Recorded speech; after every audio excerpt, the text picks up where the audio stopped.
So, Howard, welcome back to THN. We've obviously spoken in the past about The Ledge, and we're here to talk about, not one but two films you've got coming out in the near future. We've got Escape and Dark Game. I guess we should probably start with Escape. How did the idea for this film sort of come together? Yeah, it's funny because originally I was going to make this film about people. I was watching Aussie Gold Hunters. Here's a bit obscure, and it was during lockdown. It was my little late night treat after I finished the day's work. Sit and unwind, watch Aussie Gold Hunters, and there was people digging out. It made me feel a bit stupid as a filmmaker because you spend like a year and a half making a film with all these people and all these things. And there's people there, they dig a hole and they pull out a block of gold or something. Sometimes they pull out nothing. But I remember watching that program and I thought, oh, I could make a thriller like that, where a bunch of young people get together, some lovely resort, and then they're running out of money. They decide to do a bit of gold digging, and someone digs out a big chunk of gold. This has nothing to do with Escape, but this is how it started. And then they took that back, and someone took it back to their cabin, and they stayed somewhere. And then they took it into some weird town to get it valued, and some weird guy with an eye patch, I don't know, that type thing, looked at them, and then they came in the night and started and kidnapped one of the girls, and I just thought, I'm making my life really, really complicated. Yeah. Why don't I just have? And I tell you what, something else happened. I saw something. I probably shouldn't say it, but I'm going to. Andrew Tate. I saw his thing about Andrew Tate. And it was kind of obviously pretty disturbing. He was talking about women as like jewels, oh yeah, really pretty girl. She's a diamond. This one's worth. This is a sapphire. She's an 8. She's a 9. Whatever. But this like jewelry. A pretty girl has value. And I was thinking, God, this is a sort of really weird way of breaking things down. And then I guess I put these two things together, and I thought, yeah, I could just have these really horrible dudes, because let's face it, not all men are terrible, but we're pretty rubbish at the best of times. And so I thought, let's get these horrible, gnarly men together, and then these very pretty girls that get taken. And I thought, yeah, it's not going to be some man coming to rescue them. It's going to be the girls. It's all about that. So that's how Escape was kind of born. It came out of that, and then. Plus, it's my 10th feature film as a director and writer in this case. And I thought I really wanted to do something a bit larger than life, a bit sort of something that probably won't be allowed to do pretty soon, if not now. So I thought I want to be provocative, kind of a bit outrageous, and a bit larger than life, a bit caricature. Maybe it's not the subject matter to do it with, but I've done it now. That's how Escape was born. So you get these 10 girls kidnapped, and then they've got to get out of there. Yeah. And the film opens with a bang, and the pace throughout is kind of is breakneck. Even the opening credits kind of just sort of like flash past. Why was it important for you to sort of like begin in this way? Because you think a lot of times it's sort of a slow open, but this is straight like in there, like all guns blazing. Yeah, great question. And I have to say, I was very conscious of that. Number one thing, I think I don't believe you can be, especially in this day and age in a film, is boring. Whether someone likes your film or not, thinks it's a load of rubbish or thinks it's great, you at the very minimum setting, I think you can't afford to be boring. And I did it. I wanted to start straight away with some action, give the audience something for two reasons. One, we're in the TikTok generation. We're in the generation of, if it ain't good in 2.5 seconds, I'm scrolling this way, that way. I don't know which way because I don't really go on it. But I see others, many others. And that seems to be the audience we've got to deal with now. Have they got the patience for a slow unfolding film? I generally like a slow unfolding film, but I feel like, I'm in a certain group of people, whereas I felt Escape needed to be a bit slam bang. And also the other reason I wanted at the beginning, I wanted you to know I didn't want to make a film. Yes, the women are treated horribly, really nastily in this movie. I needed that stage in which to have them then taking their revenge, etc. But I wanted you to know straight out of the gate, this is not just going to be about that. You're going to see these girls not only fight back, but they're going to do some pretty gruesome things to get out of their situation and take down these men. So I kind of wanted to show that. Then it goes flashback, So straight away, we're straight in the desert as well. I also like to take audiences on a bit of a journey, so let's get them straight into the desert with this horrible thing happening. Girl in a bikini running, and then she has to take down this guy. The whole thing's a bit gnarly straight away. So I kind of wanted to set the scene, really. Yeah. I think it is great that, straight away, you see that, this is a woman, she has agency, and it's, you know, and then when you do flashback, you're kind of watching her, but then, it becomes clear that, all of these women are equally strong, which I think is, again, is something that's not necessarily seen in these sorts of films. There might be, there's the final girl, it's the final girl that helps everybody. But here you've kind of got 10 final girls in a way. Thank you, and I'm so glad to hear you say it. I've got to say it's a bit of a relief, Cat, because I don't know how people are going to take this film, and I also thought to myself, yeah, I'm absolutely not going to explain how this girl, I'm not giving much away, is going to smash this guy's head in with a rock, stab him, and then pickaxe him. Within the first 3 minutes of the movie, I don't. She has the strength. I believe women are a lot stronger than men. I think women, obviously there are, go down the gym and test us in bench press. That's not what it's about. There's that inner strength. There's that survivor thing going on. I also think, women have to endure a lot more pain than men in real life generally for all sorts of reasons that happen. And so I felt like, yeah, I'm not going to explain. I'm not going to explain. But I feel like pushed. Women have a lot more strength than we bargained for, and I kind of wanted to show that. So I'm glad that's working. And I think, the film, it deals with trafficking, and that kind of seems to be quite a common theme that seems to be sort of emerging within, television and genre films. What do you think it is about this kind of, horrific ordeal that is, so compelling for, for audiences and storytellers? Yeah, I think what's happening is this has obviously been going on for a heck of a long time, but you'd think in this day and age, right now, especially like, we live in countries with loads of security cameras everywhere, you'd think that this stuff wasn't going on and wasn't able to go on so much. And so many of us live fairly protective lives. I mean, I like to go off and take a risk, some far-flung place and dangerous situation, but most people are living these very safe lives and they don't really know this stuff is going on. I think the internet has allowed us to understand that these type of horrific things are going on constantly, and the numbers are just way more shocking than people realize. And I think it's good to be reminded. I mean, obviously, Escape is not a documentary. I'm not. It is a blast, but I also it's funny because someone I know is doing forums and getting together meetings and people who have survived human trafficking and things like this. And someone put me in touch with these people, and I thought, oh, I'm not sure they're going to like Escape because it's not. I don't know how realistic I'm trying to be, whatever. But they were very pleased that I was actually highlighting. They said, okay, it doesn't matter that it's that the movie is entertainment. You're actually highlighting still the issue that this is going on. And of course, I got the young, these young women on the beach and things, and these guys are from afar, like with things like this, sort of spying on these girls. And this is the crazy thing is, I took bar talk. I mean, I've been around this type of conversation, in bars. Hopefully, it's a little bit less so nowadays. But where guys are sat back having a couple of drinks, and there's some girls over there, and they're yeah, what do you think? 7 out of 10, 8 out of 10. Nice ass, nice this. And I just thought, God, this is like they have no idea. And then this guy's going to go up to this girl and chat nicely to them, try and make, date her or whatever. And I think, wow, this is just bonkers what's going on. So I kind of took that talk, the sort of bar talk, the sort of, I don't know, we can't call it banter, can we? It's horrific. And the type of conversations, and I took them to the criminal. So it really, Escape is an exaggeration. And, but I hope it highlights things. I hope it is a reminder that this stuff is going on, Yeah. And it's also a cautionary tale. I mean, I think, genre films especially are great ways to learn how to be safe about things. I mean, when I moved into my house, the first thing I did was go and check the attic to make sure there wasn't a stack of videotapes, like I wasn't going to end up in Sinister.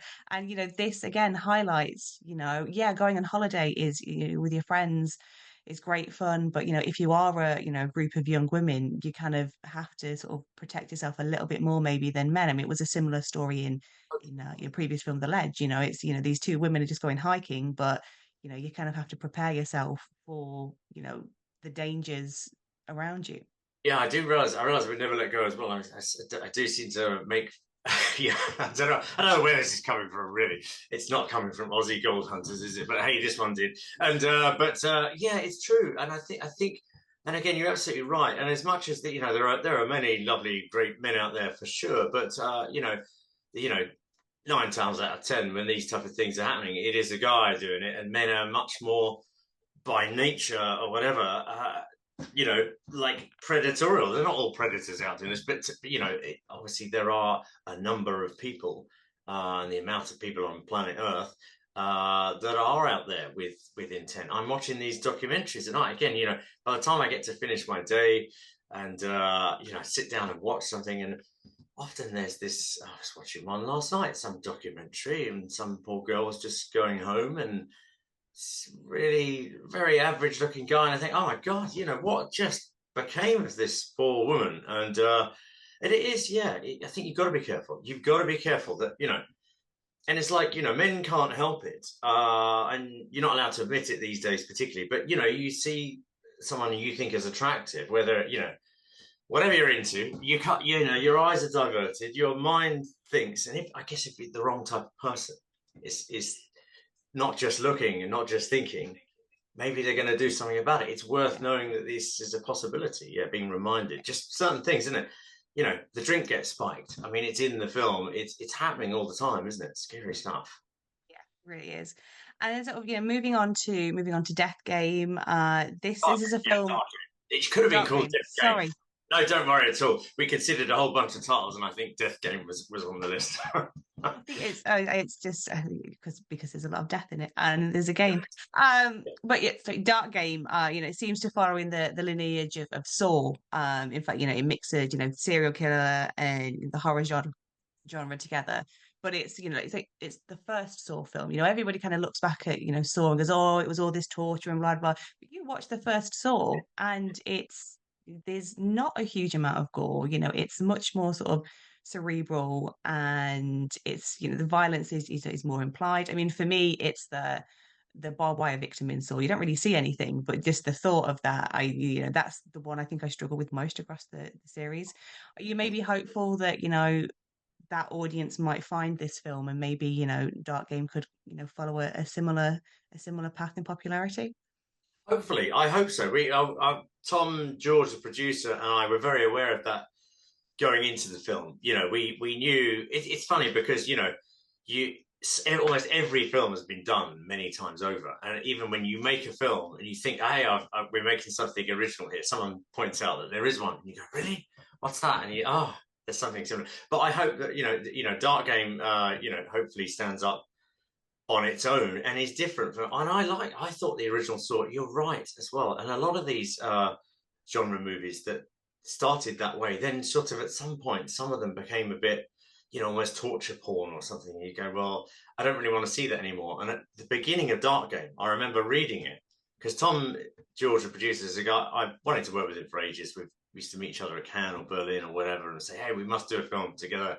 And then he sent me this, and I thought, right, I'm looking forward to doing something with Tom finally. And I read the first 2 pages, and I was like, I'm not going to be doing this movie. I'm absolutely. There's a girl in a chair, and she's going to get her head cut off with a chainsaw, and this is like in the first minute by this masked guy. And I thought, how am I going to politely tell Tom I'm just not going to do this film? Because I was getting a load of horror movies that like this sort of, someone goes off and dismembers something, and nothing good happens at the end of it. So I'm thinking, I'm not going to do these films because I like the cerebral side. And then I got a few pages in, and I thought, okay, I really like this, and I really liked the detective story. Of course, Ben, character played by Ed Westbrook, who's a fantastic actor, and and I really liked the whole detective side of it. So on the one hand, you've got this game of death, and these people being forced to play like obscure stuff, like rock paper scissors, and one of them is going to die at the end of that, and things like this. So I really liked the whole detective story, and then I felt I could get into this and maybe do something different as well. And I mean, I guess again, you're teaching, people about hazards that they're probably not aware of. In this one, you've got, the darker uses of the internet. I mean, how how kind of deep into the rabbit hole did you go during preparation? And, was there anything that sort of, shocked you about, how dark it gets online? Well, funny enough, we talked about going and having a look at the dark web, and in the end, I decided I just don't want to go there. I don't want to go personally down the rabbit hole. And I'm aware of this dark web. I've never actually been on it. I don't want to because I'm sure it's a horrific thing. But I do remember when the internet first came out, some people showed me stuff. I remember my friend showed me an execution video. He said, "Here, mate, look at this." He said, "Oh no, what's this man getting his head cut off? What the hell is that? Is that real? What the? Why did you show me that?" And then I learned this guy's got kids at home, and I'm like, "What the hell? You just showed me a man get his head cut off," and that has stayed in my brain for such a long time. I would love to get rid of that. It was a horrific memory and a horrific thing to see, and I'm thinking, what is my friend doing with that video? Anyway, I'm not naming names, but I just thinking, wow, this stuff is just so disturbing. What's out there? Why are people interested in that? But I feel like DarkGame is a bit of a statement on where the internet is going. I'm not saying all things about. Here we are. I'm having a nice chat with you, Kat, because of the internet. Thank you, internet.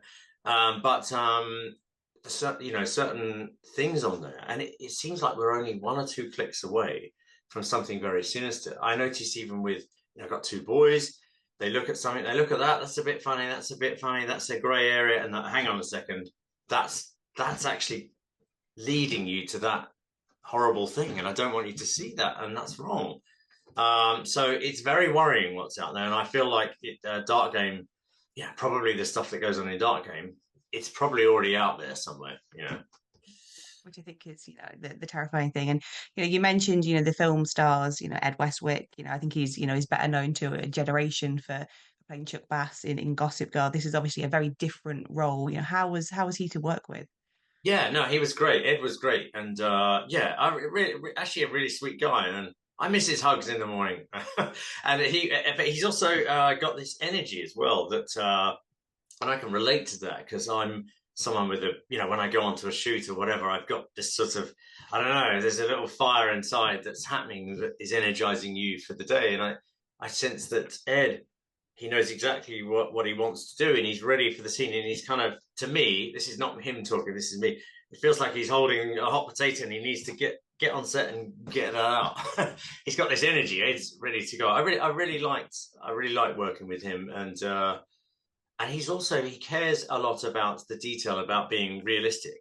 So there were times when I don't know, I'd say okay, you're going to go around the corner like this, and he would go, okay, well, I'm going to check that is exactly how the detective would go around the corner. So we'd have these great armorer guys, and and then he would make sure that is exactly how it would be. So he was very onto the detail as well. But that's great. That's going to give us a more realistic situation. I have to say the whole cast of DarkGame, was really, really fantastic to work with. And there's some really interesting characters as well. You don't see much in the trailer of Larch, the sort of serial killer, but I really liked that character, and great actor, great cast, just great people to work with. Hmm. I think the thing that struck me sort of seeing Escape and DarkGame sort of almost side by side is that they're very much sort of night and day. I mean, almost literally, Escape is mainly set in the day, and DarkGame is setting in darkened rooms. How important is it for you as a filmmaker? This is like sort of 10, 11 films in. How important is it for you to kind of diversify your visual style and the stories that you're telling? Yeah, it's a great question. I'm really pleased you noticed that. I know it's kind of obvious, isn't it? But to me, I talked about that whilst making actually made DarkGame, shot DarkGame before Escape, but I'd shot a couple of test scenes for Escape already. So, and then I went off to do DarkGame and then came back to Escape. I think it is. I like to do things really differently, and also have a different certain films, certain types of camera work applied differently. The emotions are different, and I like to have the camera operation, whether I'm doing it or whether someone else is doing it, from the emotional perspective of the film, or they have the energy. Like Escape has got, I mean, to be honest, I've probably gone a bit bonkers, and the camera's going here, there, and everywhere. I wanted it to have a lot of energy and a lot of light, a lot of brightness, and dark game, of course, and again, the cinematography is much harder to do really for something like dark game. Requires a great skill of a cinematographer, and Louis, our DOP, was fantastic. But I really like to be different. It's like actors, isn't it? If you've seen an actor and you go, you played this part in that movie, so let's go for them, and then we'll ask them to play this part in our movie, and they'll go, I don't really want to do it because I've just played that part, and I want to do something really really different. And sometimes you see, and I feel it's the same with direction, really, and with the TV commercials, because I've done like 11 features, like 300 odd TV commercials. Each time I do, even if it's an advert, I like to find, okay, this is like a mini movie, and I can now make this type of movie. They're much more Sleepless in Seattle than they are Dark Game, the commercials generally. So, but I like to use them as an opportunity to do something different.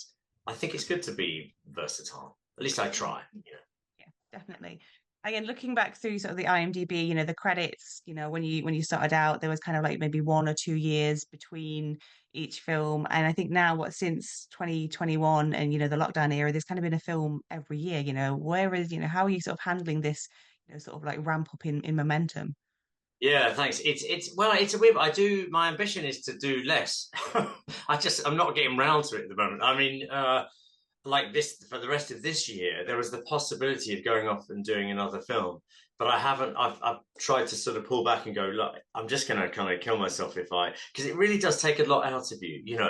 It takes a lot more out if someone hasn't made a movie, they you can't imagine how much is involved, in actually not just the pre-production and production, but then afterwards, and then delivering the movie to distributors and all this sort of after stuff that happens.